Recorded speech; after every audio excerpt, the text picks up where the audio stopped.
السلام عليكم، ازيكم يا شباب؟ عاملين ايه؟ يا رب تكونوا بخير.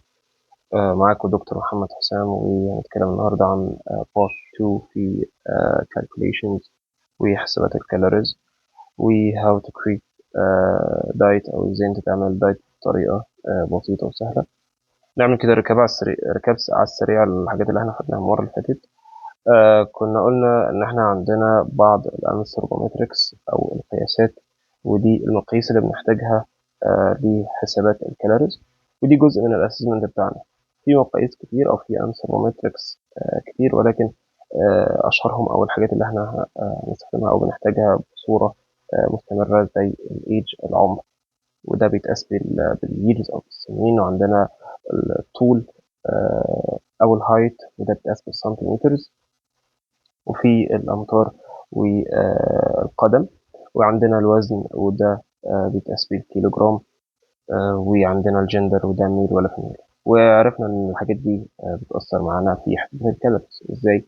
يعني بكل بساطة، يعني الإيج، العمر، لما الشخص بيكبر، سواء بقى ست أو راجل، بيأثر في معدلات الحرق، فبالتالي بتقل. يعني كل ما أنا متقدم في العمر معدلات الحرق بتقل. فأنا بقى أعمل حسابي إن هنا الكالوريز بتاعتي ما تكونش كتيرة، أو بنعمل يعني نقص في السعرات شوية للناس الكبيرة، بحيث إن هم معدلات الحرق عندهم بتكون أقل شوية. طيب الجندر في الميل والفيميل، طبعا الولاد أو الميلز بتكون عندهم الكتلة العضلية أكبر، بيكون عندهم معدلات الحرق أكبر.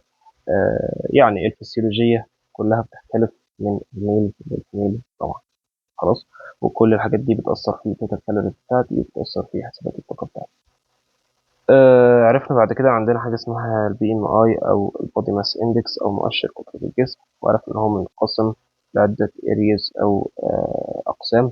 عندنا الاندر ويت، اللي هو يعني اقل من النورمال، او النحافة، مش عايزين نقول عليها نحافة برضه، ولكن هو وزنه اقل من الطبيعي. عندنا النورمال، وده الوزن الطبيعي. وعرفنا الاوفر ويت، وده بيكون اعلى من الطبيعي. وبعد كده يبتدي ينتقل لمرحلة الاوبيزيتي باختلاف مراحلها، المرحلة الأولى أو الثانية أو الثالثة. وفي بعد كده موربيد اوبيزيتي. خلاص. عرفنا ازاي احنا بنقيس البي ام اي ده. بنبتدي ان احنا ناخد الوزن على طول المتر المربع، وخدنا مثال وطبقنا عليه. عرفنا بعد كده ان البي ام اي ده مقياس غير دقيق. غير دقيق يعني ايه؟ مش هيحسب لي البودي كومبوزيشن، او مكونات الجسم اللي جوه. بمعنى ايه؟ انا عندي هو بيحسب لي الكتله، او كتله الجسم ككل. ما بيقوليش مثلا ايه كتله العضلات قد ايه، كتله الفاتس قد ايه، كتله البودي فلويدز اللي موجوده جوه الجسم. فهو بيقيس كل الحاجات دي ككل. عشان كده بنقول الميزان ده غير دقيق. فبالتالي احنا بنتطرق او بنروح لطرق تانية، او مقاييس تانية، نبتدي ان احنا نعرف بيها البودي كومبوزيشن بتاعة الجسم. يعني مثال، يعني حد زي البيج رامي مثلا، لو جه وزن او خدنا البي ام اي بتاعه، هنلاقي ممكن يكون اوبيز. تمام. ولكن كتلة الجسم دي اغلبها عضلات، وبالتالي دي حاجة يعني بريفير، دي حاجة مطلوبة. فبالتالي بنعمل حاجة مثلا زي الان بودي. الان بودي ان هو يبتدي يعرفنا ايه هي البودي كومبوزيشن بتاعة الجسم. خلاص. طيب البارت 2 نبتدي ناخد حسابات الكالوريز، وازاي نحسب الكالوريز بتاعتنا، وازاي نحسبها بطريقة سهلة. خلاص. احنا هنكمل مع بعض ان شاء الله لحد ما نوصل ازاي ان احنا نعمل الدايت بطريقة يدوية وبسيطة. وارجع اقول تاني ان ده مش بيحصل، يعني وان كان ان في ناس لسه بتستخدم الطريقة دي لحد دلوقتي، ولكن الحاجات دي بيتم احلالها حاليا. يعني مش كل الناس بتقدر إن هي تستخدم الطريقة اليدوية في حسابات الكالوريز بتاعتها. طيب آه الناس اللي بتستخدموا شات جي بي تي، خلي بالكم الحاجات دي برضه ما بتكونش دقيقة. لازم يكون عندك بيزد حاجة علمية عشان تعرف إن أنت ماشي إزاي، أو حتى تعرف تتأكد من الحاجة اللي بتطلع لك دي متبقاش بتنصت أو بتشوف وبتنقل وخلاص. طيب في عندي حاجة اسمها الإيزي equations. equation يعني equation. ماشي. ودي المعادلات البسيطة. خلاص. نغير اللون. وعندنا الايكويشنز بتاعتنا، ودي المعادلات اللي هي ايه بنستخدمها بقى فيها مقاييس كتير ويعني وحاجات كتير بنبتدي ان احنا ندخلها في المعادله عشان نحسب التوتال كالوريز بتاعتنا. الايزي ايكويشن دي هنروح لها دلوقتي، ولكن انا عايزك تعرف الفرق ما بينهم. الايزي ايكويشن دي مثلا بتدي دلاله لرقم معين، سي مثلا 30، وبجيب الويت، خلاص، الويت بتاعي، وبضربه في رقم ال 30 ده هيطلع لي توتال كالوريز. معلش بس توتال كالوريز، خلاص. فالرقم ده لو ضربته في الوزن هيديني السي رقم. الرقم ده لو كان على حسب الرقم ده برضه، الرقم ده هيديني يا توتال كالوريز اقل، او هيديني الرقم ده متغير. الرقم ده اهو متغير، ده الايزي ايكويشن، ده اللي هي الرقم اللي ليه دلاله معينه، يا اقل او يساوي، ماشي، او اكثر منه. طيب لو اداني اقل منه يبقى انا كده بعمل عجز في السعرات، يبقى انا كده بقل في الوزن. طيب لو التوتال كالوريز تساوي يبقى انا كده بعمل ثبات، مرحله الثبات، خلاص، ثبات. طيب لو كان اكثر منه يبقى انا كده بزيد في الوزن، زياده، خلاص. يبقى على حسب الرقم ده لو انا ضربته في الوزن فاديني رقم اقل من التوتال كالوريز يبقى انا كده بقل في الوزن، يقل اهو، يقل في الوزن. طيب لو رقم يساوي، خلاص، يبقى كده بعمل في مرحله الثبات، maintenance. طيب لو كان زياده، خلاص، يبقى هنبتدي ان احنا ايه، نزيد في الوزن، خلاص.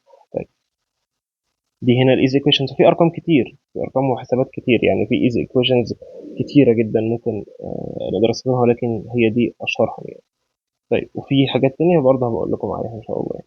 طيب عندنا الايزي الايكويشنز بقى اللي هي التانية، عندنا زي الهارز وبنديكت، طبعا كلنا عارفينها، هارز بنديكت،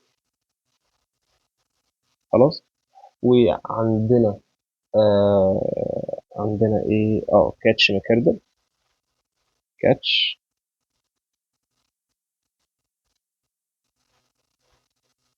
كاتش ماكاردل.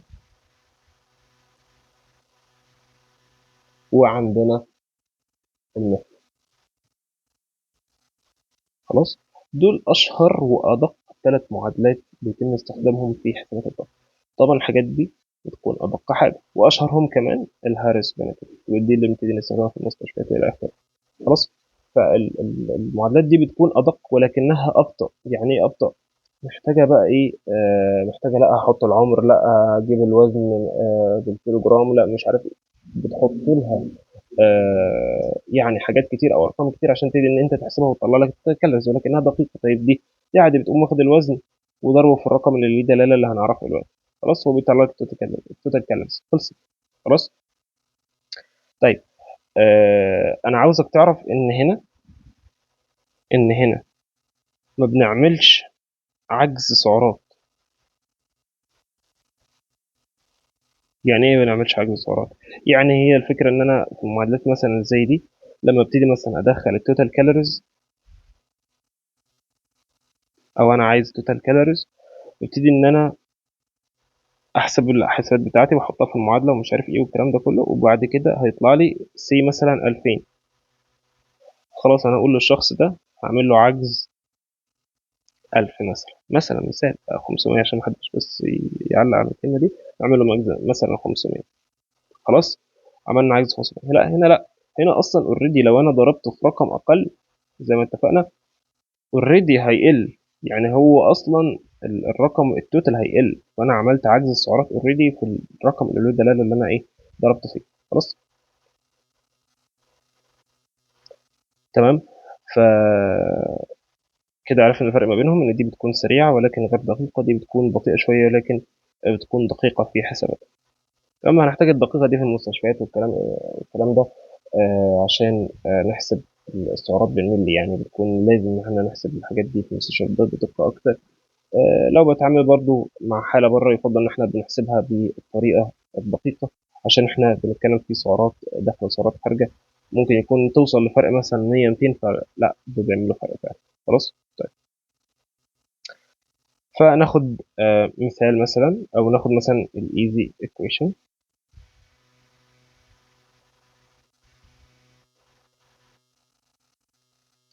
تمام. الايزي ايكويشن، الايزي ايكويشن بتتمثل في ايه، او ايه الارقام اللي لها دلاله عليها؟ بص، هنقسمها واحده واحده. خلاص. اول شق عندنا الويت. زي ما عرفنا الويت فيه منه نورمال، ولا هو اندر ويت، ولا هو اوفر ويت، ولا هو اوبيز،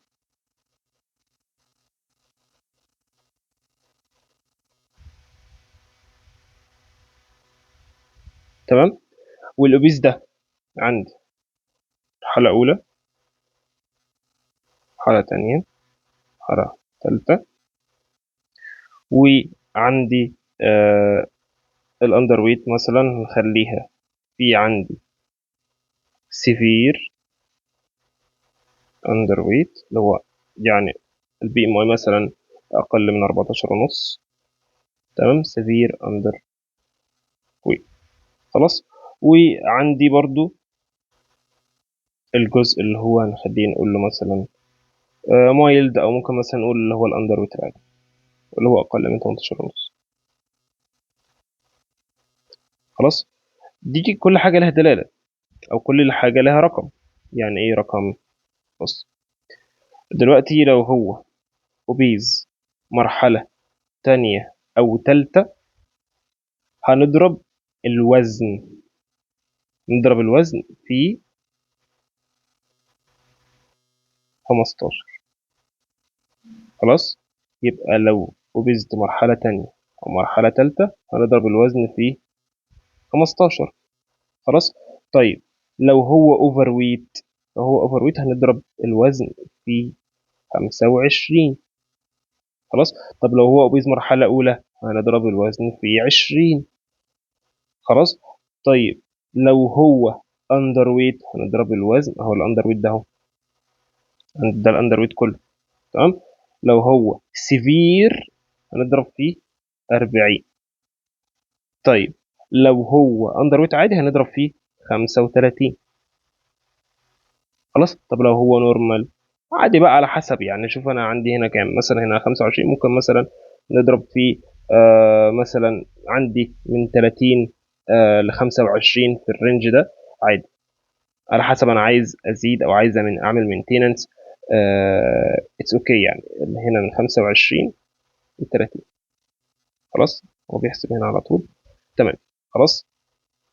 في دي عندي القياسات اللي انا اقدر احسبها. هو الارقام دي الارقام دي يعني بتكون مختلفة من مصدر للتاني، ولكن يعني هي بعضها او الكور بتاعها مش هيختلف. خلاص. خلينا نعملها في صورة جدول. الجدول ده هيقسم لي الرقم اللي ذو دلالة ده على حسب البي على حسب البي ام اي بتاعي، وعلى حسب برضو الاكتيفيتي بتاعتي. بمعنى الشخص اللي بيحرق، او اللي بيعمل تمرينات وشغل وبيروح وبيجي بيعمل يعني هو اكتف، هل زي اللي هو اللايت اكتف، او اللي هو السيدنتري، او اللي مش بيشتغل؟ لا طبعا. فاحنا دلوقتي هنقسمها على حسب البودي ماس اندكس او البي ام اي، ونبتدي ان احنا نقسمها على حسب الاكتيف.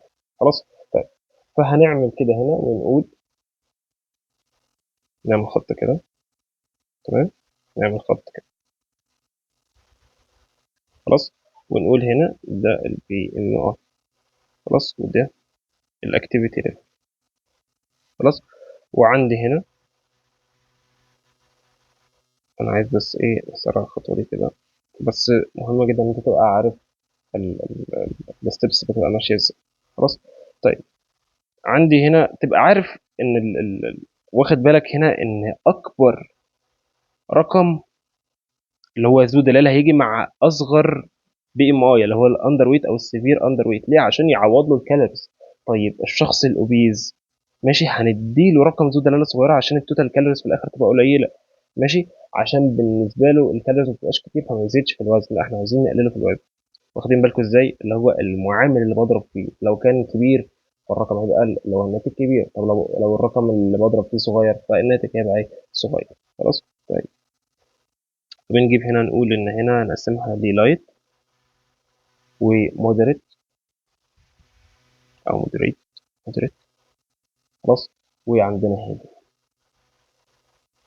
خلاص. طيب عندنا نجيب قلم اسود مثلا. قلم اسود. اوكي. فعندنا هنا اوبيز، وعندنا اوفر ويت، وعندنا نورمال، وعندنا اندر. خلاص. طيب شد خطوط كده.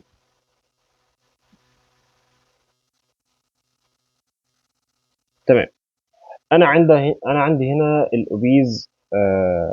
اللهم صل على سيدنا محمد. عندي الاوبيز في عندي مرحله اولى وثانيه وثالثه. الاوبيز دي بتتراوح من اكبر من او يساوي 30 اللي هو البادي ماس اندكس. فعندنا اللايت شخص ما بيعملش تمارين هنديله 20. شخص مودريت اكتف هنديله 25. شخص هيفي اكتف او اللي هو بيروح بقى جيم وبيتمرن 6 ايام في الاسبوع او 7 ايام فلا هنديله 30. خلاص. عندي الاوفر ويت 25. هقسمها كده، هتقسمها كده هتلاقيها يعني كل مره بنزود 5. يعني هنا مثلا هنا كان 20، 25، 30. طب هنا 25، 30، 35. خلاص. انتوا ترصوا الجدول كده هتلاقيها مشيت معاكم. طب هنا هتلاقيها برضو بنزود 5، 20، 25. طب انا هنحط كام؟ 30. يبقى هنا هنحط كام؟ 35. طب هنا هنحط كام؟ 40. خلاص. والى ذلك. طيب الاندر ويت. الاندر ويت هنا هنحط 13، 35. عفوا. ماشي 35. وهنا نحط 40. طب وهنا نحط كام؟ 45، 50. ده هو هايلي اكتف وهو سيفير اندر ويت فهنديله كالوريز عالية. يبقى ده برضو مصدر ثالث او مصدر تاني. هنا كان عندنا برضو دلالات. خلاص. فتبقى واخد بالك ان انت ملخصا على حسب الاكتيفيتي وعلى حسب حالة البي ام اي اللي عندك. خلاص. والرقم اللي ذو دلالة صغيرة يبقى هناخده مع الشخص اللي هو البي ام اي بتاعه كبير كان اوبيز، والشخص اللي هو اندر ويت او البي ام اي بتاعه قليل سواء سيفير او اندر ويت عادي هياخد رقم ذو دلاله كبيره. لو لاحظت هنا هتلاقي اكتر واحد بياخد رقم ذو دلاله مثلا اللي هو الاندر ويت، والشخص اللي بياخد اقل رقم في الجدول هنلاقيه اللي هو الاوبيز. خلاص. يبقى نحط في اعتبارنا ان دي الايزي ايكويشن، ودي في ناس كتير تشتغل بيها وتريح دماغها. بيبقى قدامها كده زي جدول ويقوم جايب الوزن وضربه في توتال كالوريز على حسب ايه الحل اللي قدامه. يبقى كده رقم الجدول ده مرصوص قدامه معمول قدامه. يبتدي ان هو ايه يحسب على طول ويطلع توتال كالوريز وبعد كده نروح ونقسم. خلاص. في حاجة مهمة عاوزكم تاخدوا بالكم منها يا ولاد. ايه هي؟ الويت. ده خلاص احنا كده خلصنا. ده احنا هنا بنستخدم حاجة اسمها الاكشوال ويت. الاكشوال ويت او الوزن الحالي. خلاص. الوزن الحالي اللي في المسألة او الشخص اللي جالي هو ده الوزن اللي بستخدمه في الايزي ايكويشن. خلاص. عشان الحاجة اللي هحسبها دي او اللي هقولها لكم عليها دلوقتي دي بره الكلام اللي بقوله ده. خلاص. فالوزن الحالي هو اللي بستخدمه هنا، لا بعمل لا وزن معدل ولا وزن مثالي ولا اي حاجه. يبقى الوزن اللي بيجي لي بستخدمه على طول وبضربه في الرقم اللي انا هستخدمه. خلاص. اتفقنا. طيب. اعذروني يعني عامه لو في حد مثلا سقط منه حاجه او كده وانا معاكم راح تكتبوا اي حاجه. خلاص. طيب نيجي بقى نعرف ايه هو الوزن وانواعه وازاي بنستخدمه، وده تحديدا في اللي هي الايكويشنز بتاعتنا الثانيه اللي زي ما قلنا اللي هي هاريس بنديكت وكاتش ماكيردل وماثل. خلاص. ايكويشن كيو. خلاص. دي الاختصار بتاعها. تمام. طيب في عندي الوزن المثالي، الوزن الحالي، الوزن المعدل. دول أنواع الأوزان اللي عندي. تمام. في عندي حاجة اسمها الدراي ويت، وعندي حاجة اسمها الويت ويت. الوزن اللي هو يعني المبلول والناشف، دي حاجات بنستخدمها في الناس الكبد وحسابات كده تانية، يبقى نعرفها إن شاء الله في الجزء الخاص بالكبد والحسابات بتاعته كده. فخلينا دول في دول. عندي الوزن المثالي، وده اختصاره أو الابريفيشن بتاعه ideal body weight. خلاص. وبنختصره اللي هو اي بي دبليو. خلاص، ideal body weight. طيب الوزن الحالي زي ما قلنا كده actual body. خلاص عرفنا بقى ايه weight. خلاص. ف اي بي دبليو. ماشي. وعندنا برضو الوزن المعدل اسمه adjusted body weight. خلاص. فباختصاره برضو اي بي دبليو. خلاص. تمام. طيب الوزن الحالي ده امتى استخداماته؟ بس عشان نخلص منه، الوزن الحالي اللي هو الوزن اللي داخل لي بيه الحاله او اللي معايا. فالوزن الحالي ده زي ما قلت لكم بنستخدمه هنا في الحاله دي اللي هو الايزي ايكويشنز. ولو الشخص ده خلاص عايز يعمل مينتيننس، مينتين، ماشي، خلاص، ثبات، تمام، مرحله الثبات، فنبتدي نقول له خلاص استخدم وزنك الحالي. خلاص. ده اللي هو نورمال والدنيا زي الفل واوبتيمم، يعني هو حتى مش نورمال بس، لا ده هو اوبتيمم في النص وتمام وما عندوش اي مشكله. هو بس بيثبت وزنه وبيظبط اكله ومش محتاج ان هو لا يزيد ولا يقل. هو خلاص هو مرضي على كده. خلاص فثبت يا سيدي على وزنك الحالي. تمام. طبعا مش الوزن بس، وعضلاته تمام والنسبه الفاتس عنده تمام، كله تمام تمام. هو بس ايه بيعمل مينتننس او بيثبت وزن.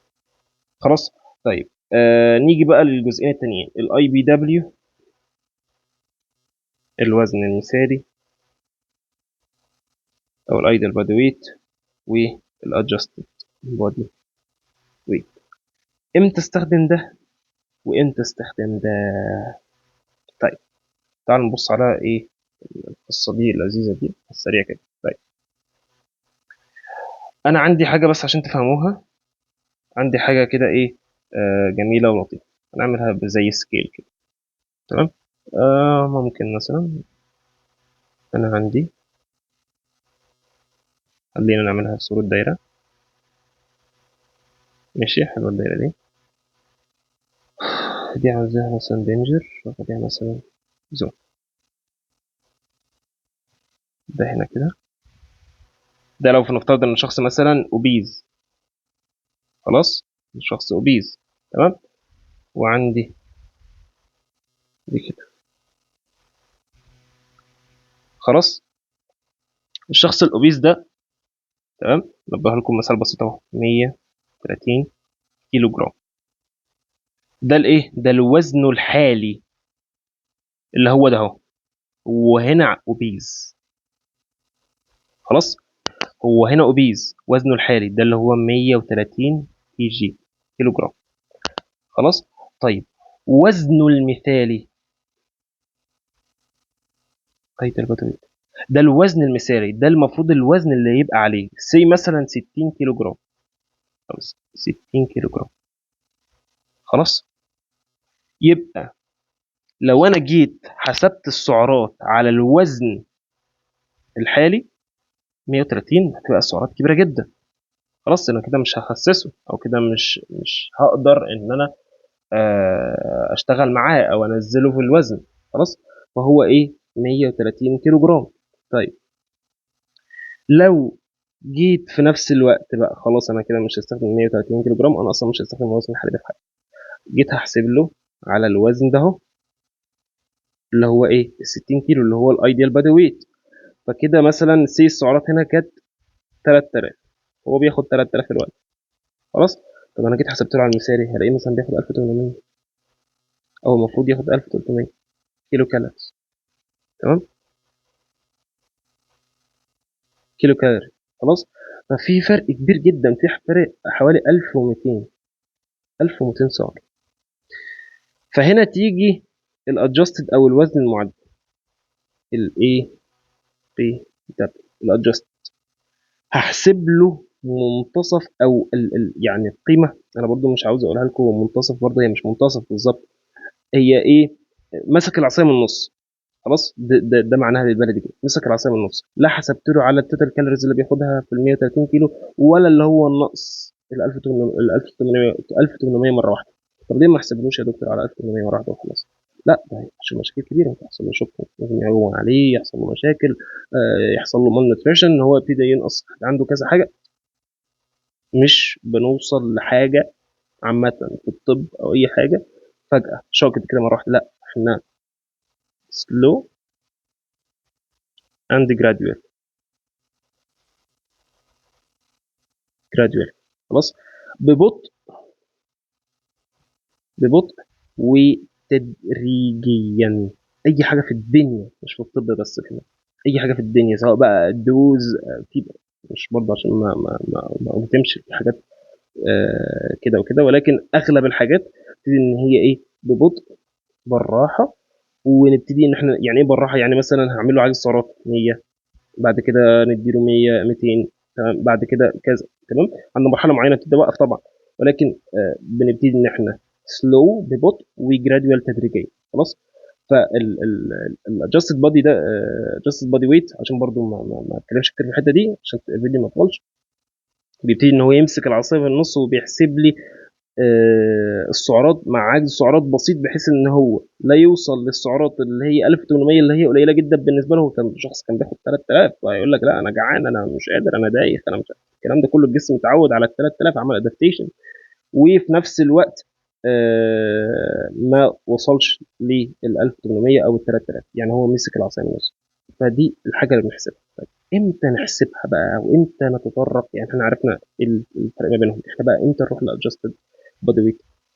دايركتلي او مباشره لو هو اوبيس. خلاص، لو هو اوبيس تبتدي ان انت تاخد الادجستد بودي ويت، الوزن المعدل. خلاص، يعني لو الشخص اللي قدامك لقيته اوبيز، ماشي، حاله مرضيه، هتبتدي تاخد الاي بي دبليو او الادجستد بودي ويت. اتفقنا؟ اتفقنا. طيب تحسبها بصوره دقيقه ازاي؟ بص يا سيدي، انا عندي وزن الشخص ده 130 كيلو جرام. خلاص، وزنه المثالي كام؟ قلنا 60 كيلو جرام. وزنه المثالي يعني ايه؟ يعني هو 100% مثالي، 100% مثالي. طيب الشخص ده بقى 61 زاد كيلو، ده هيزيد هنا 101% مثلا. ده مثال، يعني هي مش بصوره دقيقه، ولكن انا بقول لكم مثال ان هو هيبتدي يزيد عن النسبه دي لو زاد في الوزن. يعني ال 60 كيلو جرام بتوعه ان هو خلاص 100% مثالي، مثالي هو بالظبط هنا 100% 60 كيلو. طيب ابتدى زاد عن ال 60 كيلو، فخلاص في النسبه دي تبتدي تتغير وهتزيد كمان معاها لان الوزن زاد. فبالتالي ال 130 كيلو جرام دول مثلا هنقول ان هم 130%، يعني زياده 30% عن النسبه بتاعته المثاليه، مثال. خلاص.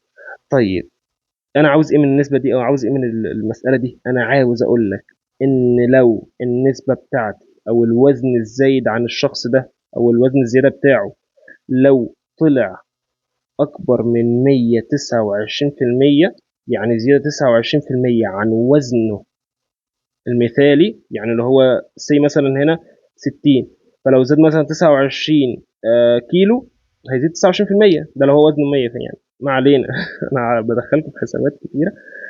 واحده واحده، انا عارف الناس، في ناس اتلخبطت، واحده تانية، واحده واحده. بص، نرجع نقول تاني. لو الشخص ده، خلاص احنا قلنا ان وزنه المثالي 60 كيلو جرام، وبالتالي النسبه بتاعته مثالي بنسبه 100%. طيب لو الشخص ده لو ابتدي ان هو يزيد في الوزن، فالنسبه بالتالي هتزيد عن ال 100%. خلاص. فالشخص ده لو وصل ان النسبه بتاعته اكبر من 129% عن المثالي اللي هو 100%، خلاص ابتدي هاخد الادجستد بادي ويت. تعالى نطبقها على الرسمه، تعالى نطبقها على الرسمه. هنا 100%. خلاص الدايره دي 100%، هو هنا مثالي خلاص 100%. طيب بدون تاني. طيب هنا دي ال 29% الزياده، اكتر من 29% دول اللي هو بقى دخل في مرحله الاوبيز، اكبر من 29% دول خلاص هنضطر ناخد الادجستد بادي ويت. يعني 129% خلاص اوكي، اشتغل بالايدل عادي، اشتغل بادجست برضه انت عادي، انت براحتك. طيب لو هو اكتر من ال 100 من ال 29% دول، ما هو 129 بقى بنجمع عليهم الاثنين دول مع بعض خلاص. فبالتالي هناخد الادجستد بادي ويت اللي هي زياده اكبر من 129%. خلاص اتمنى تكون فهمت، ولو حد مش فاهمها برضو ايه اكتبوا في الكومنتس او ابعتوا لي انا معاكم بقى. خلاص يبقى اكبر من 129%، ده انتوا عاوزينها بنسبه دقيقه. خلاص لو انتوا عايزين تريحوا دماغكم شخص اوبيز ابتدوا تستخدموا ايه الادجستد او الوزن المعدل. خلاص هنبتدي نستخدم الادجستد بادي ويت. خلاص اوكي اتفقنا. اتفقنا يا شباب، اتفقنا. خلاص